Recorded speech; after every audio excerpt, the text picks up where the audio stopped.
I don't see myself ever leaving the airport or ever getting out of GA. I think being able to go out and fly this or fly the Edge and just constantly improve is kind of what I'm looking to do.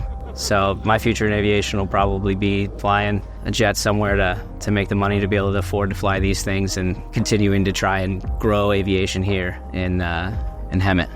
My name is Alex Coates. I really like flying aerobatics.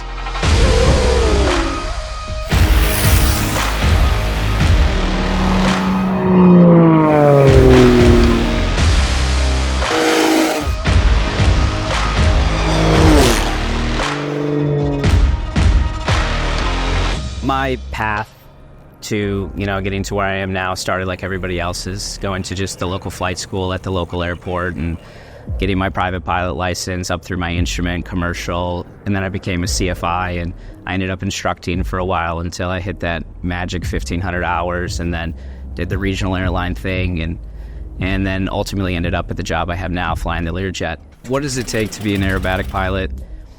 It honestly takes desire. I mean, along with money and time, you really have to want to do it. One of the things my buddy told me is like, how much does it, cost to fly aerobatics? And he said all of it, because it doesn't matter how much you have. You're going to put all of it into it with these airplanes, and I think that's pretty much what it takes to go, and it's just a desire.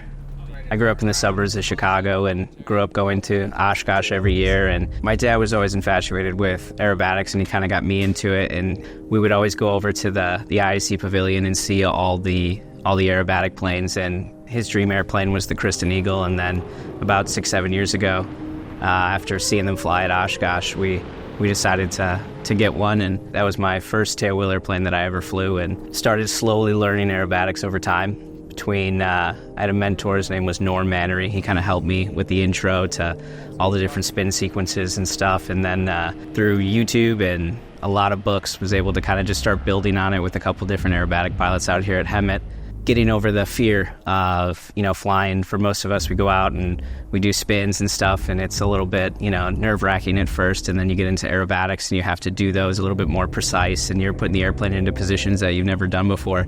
I flew the Kristen Eagle in sportsman and intermediate, and it was the perfect airplane for both those categories.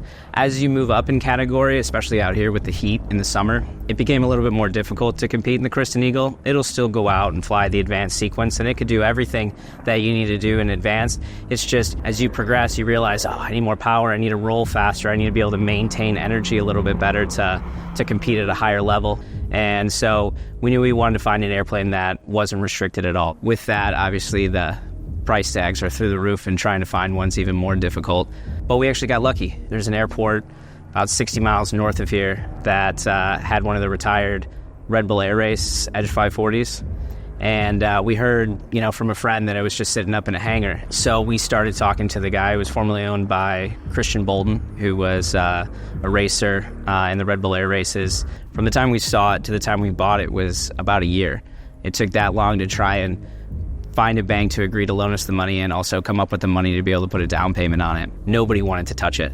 Going through the logbook, it was cool because Kirby Cham listed the initial test flight on it, and then you see just it was dismantled in, Japan and sent over to, Belarus, it was all over the place. It was incredible seeing the history of this airplane. And then when we got it back into competition shape, 2-3 weeks of flying it, I had like 12 hours in it before I flew my first competition in it. And I flew out in Borrego, and from that point on, I knew that this airplane was going to be able to do everything that I needed to do moving forward, and it's been just an unbelievable airplane. Getting used to it, unbelievable power. I've yet to reach the limits of that airplane, and I don't think I'm going to reach them for a while.